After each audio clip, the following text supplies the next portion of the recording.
lunch break and try to catch up on the day's work. And then you get a text from your mother asking you to pick up a prescription from Kroger. And then your oldest child calls you to see if you can babysit later on. Yeah, just too much.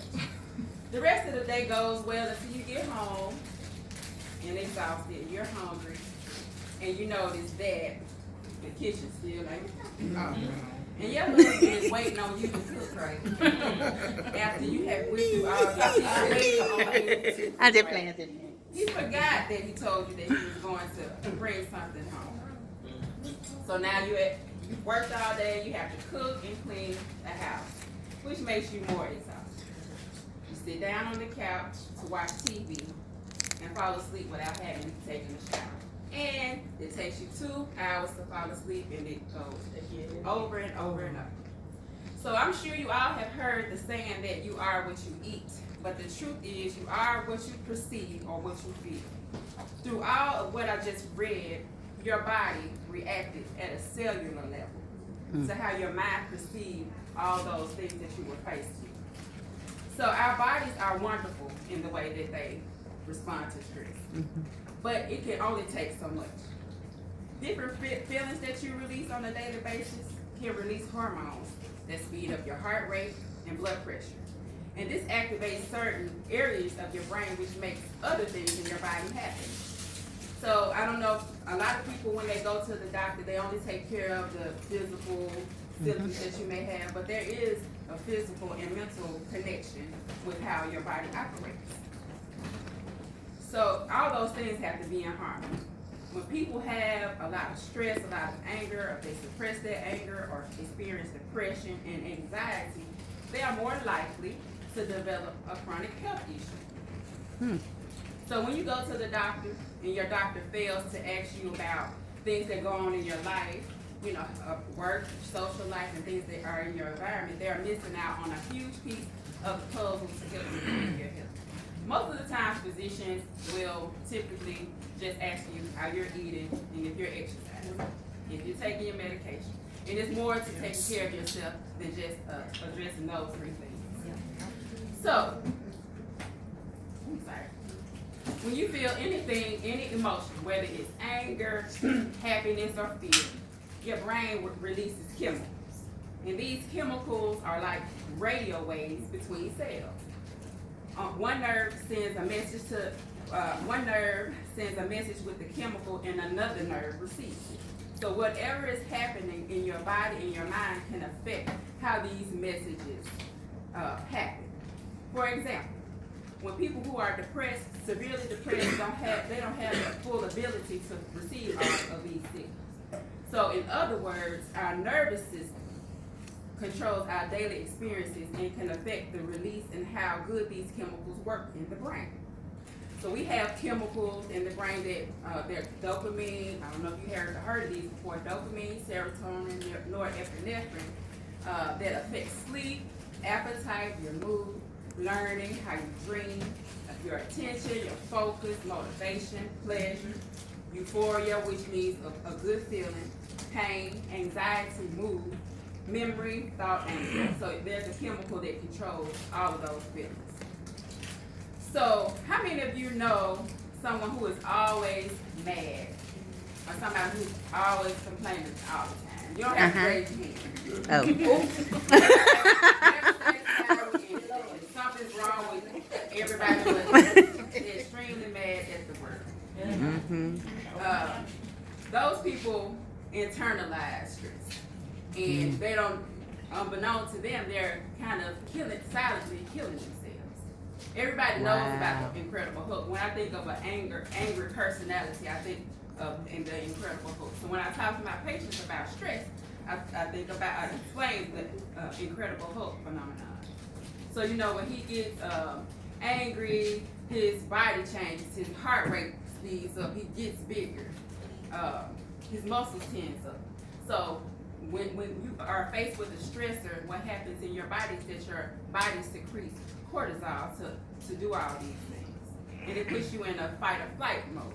So you know the Incredible Hulk, when he gets angry, he expands, gets big, and then after he's faced with the stressor and it's over, then he's laying on the floor exhausted and tired. That's kind of what stress does to your body. So I wanted to try to explain like how our body operates really, really simply. Does anybody know how many body, I know you know, how many body symptoms that we have that control everything? The number. Yeah. 7. I'm 11. I was close. 11.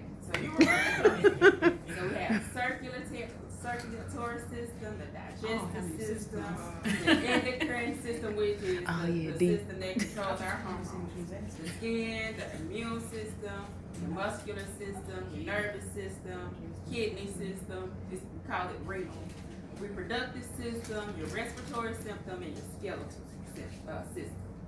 So the nervous system is one of the 11 systems that detects environmental changes that impact our body and how it works. And it communicates with the endocrine system. So an endocrine organ would be like your pancreas. So we have 2 parts of our nervous system that's further broken down. And it is comprised of our brain in areas outside of our brain. So though the system that's outside of our brain is called an autonomic nervous system. So does anybody know what automatic means? What does it mean to be automatic?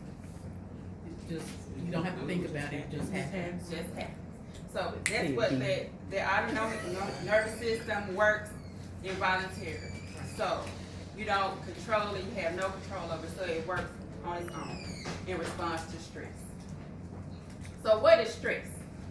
Stress is our body's natural response to a change. The change can be short-term or ongoing. So when you feel stressed, your body goes into what is called a fight or flight mode.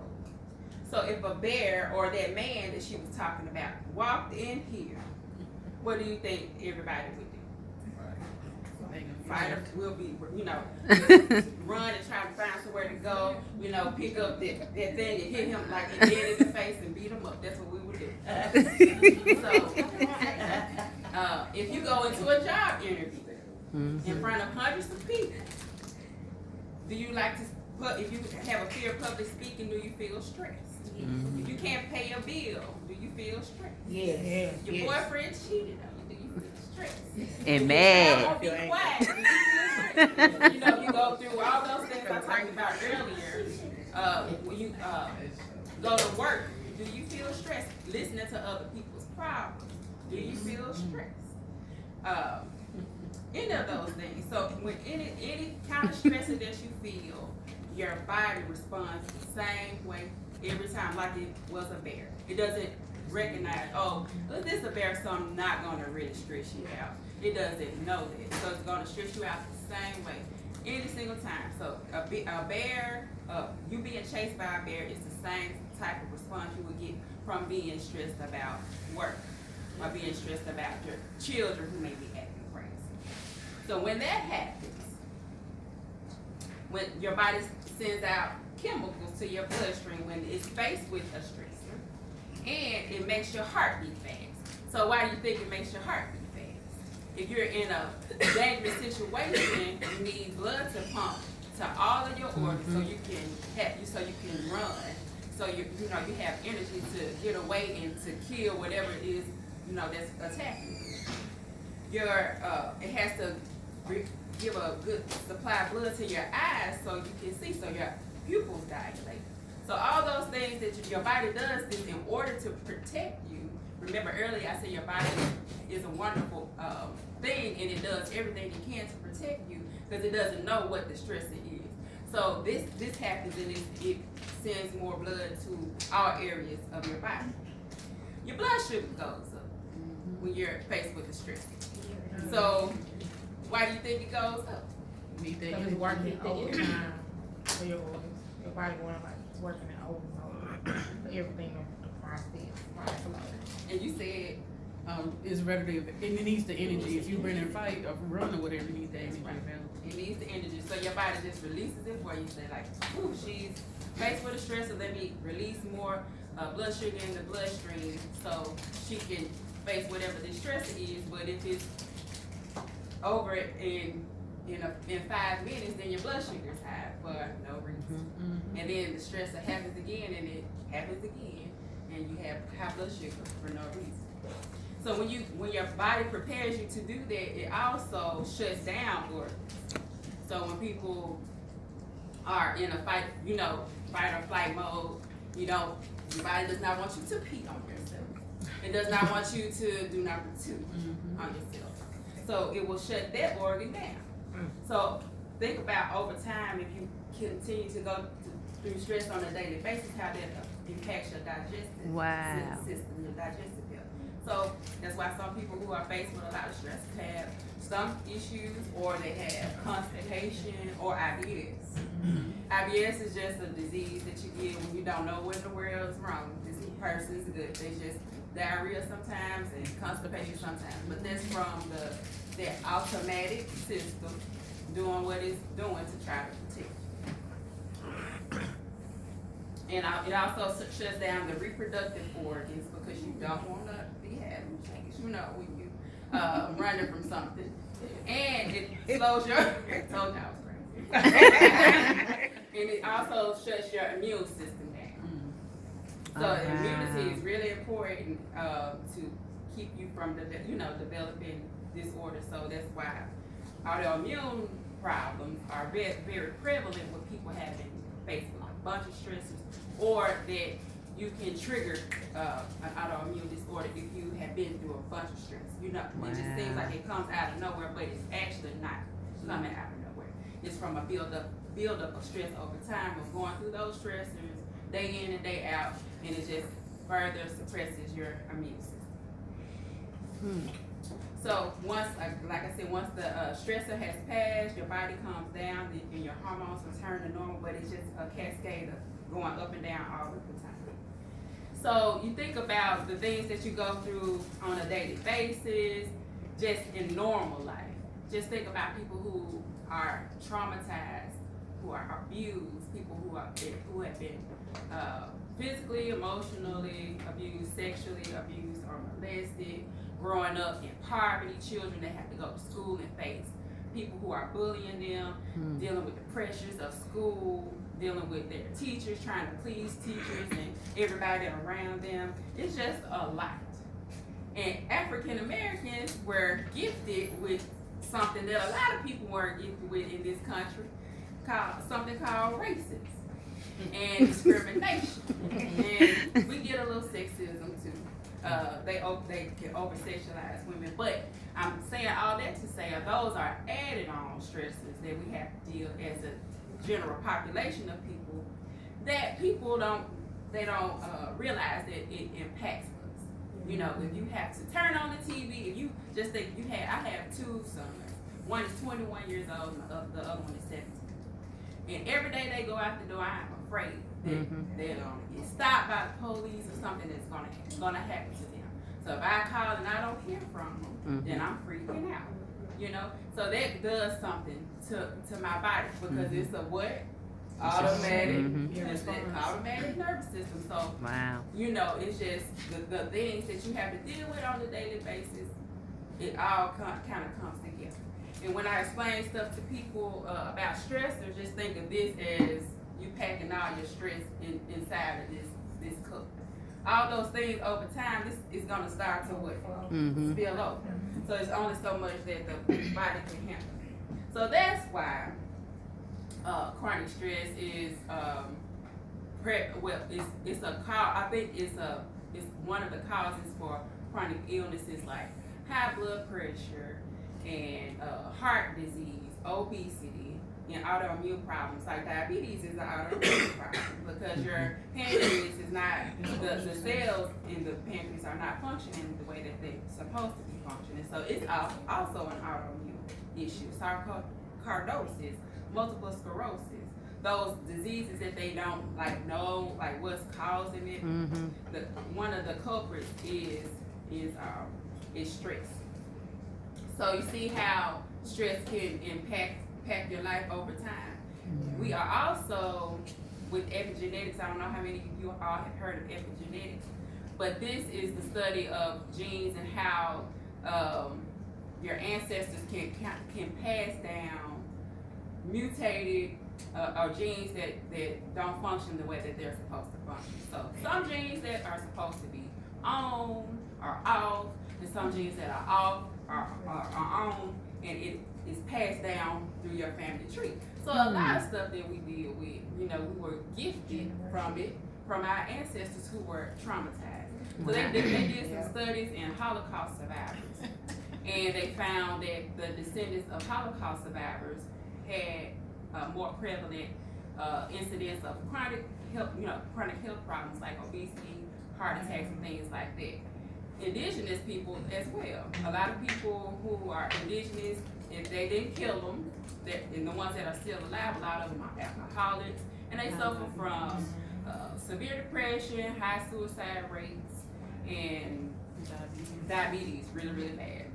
So think about black people in America and all the things that black people in America have been through. Yeah. Why would it not impact us too? Right. So those things that haven't really been studied in our population, I don't know why.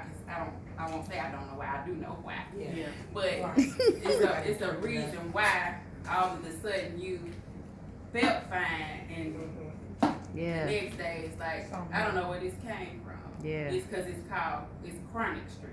So we have chronic stressors and acute stressors that impact our health because of those cascade of things that happen in our body.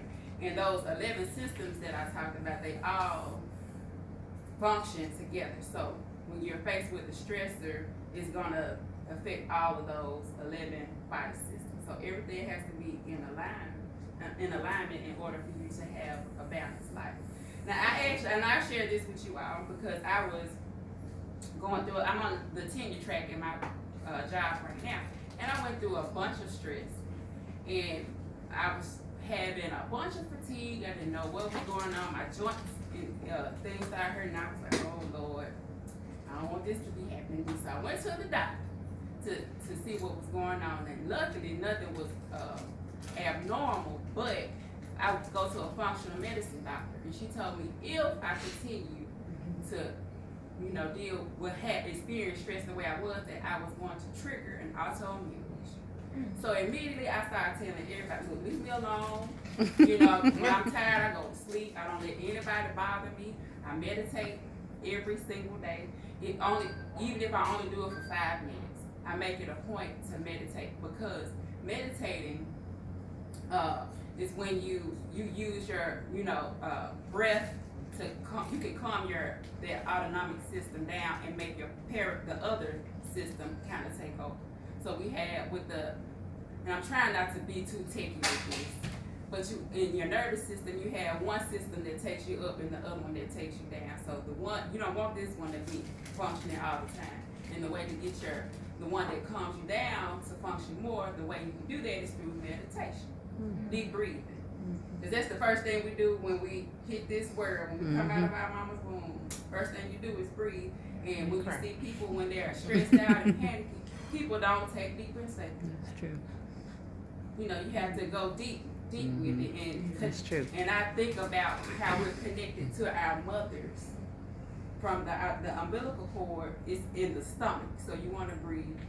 When you breathe in the stomach. Because it's kind of primitive to the body to do it that way. Wow. So that was pretty much my explanation of how stress and chronic illness kind of develops. So does anyone have any questions? Is anyone confused? Don't understand anything I said? No? Me. So what are some things that you could do when you're stressed? What are some things besides meditation? What are some other things that you could do to kind of eliminate stress, like travel, or what can you do? So one thing I would do is think about the things that you like to do, the things that you most love in life. So if you like music, you like dancing, you like going out with your husband, talking to your friends, just kind of sit down one day and write down some things that you like to do. And whenever you're faced with a stressor, do that particular thing, so you don't stay in that state, for a sustained period of time. So I like to dance. I don't know if you do see my videos. I have seen. I have. I like to dance. I do salsa and bachata. I'm on the dance team. So if I get stressed out, somebody stress me out, I turn my phone off, turn on some music, and I dance. Yeah. Smile sometimes. Just look in the mirror and smile. Because it does a lot for you to even do that gesture with your body. Yeah. And, you know, even if you don't feel like just, you know, you know, so I would say just write down some things that you love to do or things that you want to do. And Gotcha. do. I went out the country twice by myself. It's on my By myself. And I had a great time. Like, so you just make I don't want to call it a bucket. You know, just make a list of things that you like to do and do it. Yeah. And and I know when you have lupus that you have a lot of fatigue and a lot of pain, so it'll take some, you know, mind control to kind of deal with those things. But it's amazing what your body will do if you will your mind to do it. And then pray. You know, whatever church you go to. You don't like it, find another church, go to it. But I feel like if you are a spiritual person and you're a religious person, you should be reading the Bible every single day. Read and contemplate and meditate on whatever that you read. But your mind can will you into good health. Because that's what we do to help that autonomic nervous system to put it in check. That's what we do. So does it, I know you're talking about, you know, people say you are what you eat, and it is other reasons, but does certain things you eat, can it cause your body to go in more stress? Like you might not feel like it, but is it certain, do you know of any certain foods that can like create more calmness, or certain foods that might knock up stress?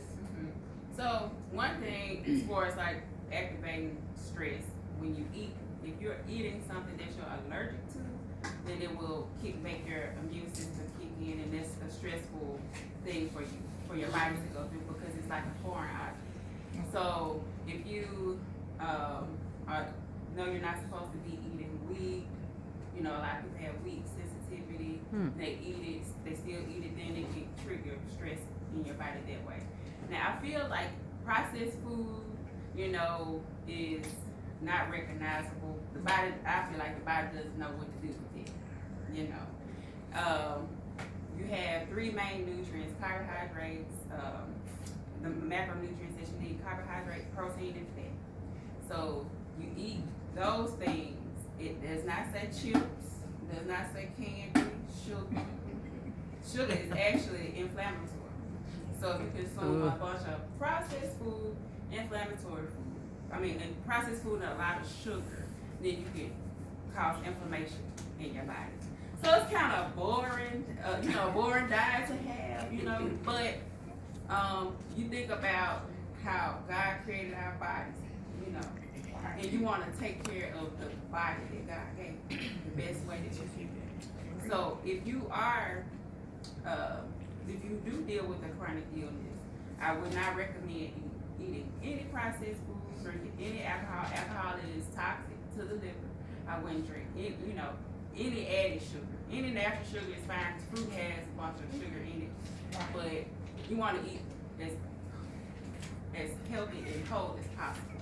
So one diet I know that's close to that is like Whole30 is a good diet, and the Zone diet is pretty good because you just eat whole foods. You just eat real food. You don't eat anything that comes out of a box or a bag. I'm not saying anything. So, See what had happened. in bottles, because some bottles they, secrete BPA in water bottles. So I would say drink out of something like this. A glass Just a BPA free bottle. Well, I can do like we eat pineapples, like fresh pineapples, like we'll get a little reaction, like our tongue or something. But we don't know we're allergic to real pineapples. So I wonder what they cause your body more stress, because you just don't know, so you go get tested sometimes. Yeah, you should get tested. It's really, when you go to the doctor, just ask them to test you for allergies. If they don't, you can go to an immunologist and they can run tests on you to see what you're allergic to. And don't eat anything that you're allergic to. And it also may be that your food is just highly, I won't say poison, but maybe it may be pesticides. Right. It may not even be the pineapple. Because if you go Okay. try to get organic if you can, you know, or fruit. There's like a dirty dozen fruits that you should get organic, and some you don't have to. But most of the time, fruits with peels on them, you want to peel that off because that's what the pesticides are. And those pesticides and toxins can also trigger autoimmune issues too. So it's like everything. Like your physical environment, you know, what you eat, what you bathe in, what you wash your hair with, you know, toxic people. Oh, especially toxic. Toxic everything. Toxic Toxic timeline. Facebook page. Yes. Delete Unfollow. people out your phone. That's what I was gonna suggest, because when somebody said suggestions on this, was you, then it said suggestions to decrease stress. I was gonna say boundaries and counseling. Yeah. Counseling work. I think everybody needs to go to counseling. Yeah. And boundaries, depending on like your personality, what you're willing to allow people to put into your life. You know, like what you were saying, like the coworker coming and talk to you. I had this to be like, look, I don't want to hear that. I had to tell my coworker, don't talk to me if you're gonna sit here and complain, because like, You are in control of everything that you put in your body, from putting it in your mouth and whatever you take in. You're in control of all of this. You know, at the end of the day, you're in control of that, and you would, you know, be amazed at how it would just improve your life when you set boundaries with people, and when you set boundaries on the things that you do. Like, just if you want to be healthy and enjoy your life while you're here, enjoy the temple that God gave you. You want to give it the best things. Like another analogy I use all the time. Like, if you all had, what's one of your favorite cars, a dream car that you would like to have? What? Alexis. Yes. Kia Soul. Range Rover. Kia Soul. Get that thing. right, what are you playing? Get this So what issue. kind of gas do you have to put in the Lexus? Premium. Would you put regular? No. No. So why you put regular food? You know, everyday food. You know, Right. so we take better care. Take better care of cars than they take care of their bodies.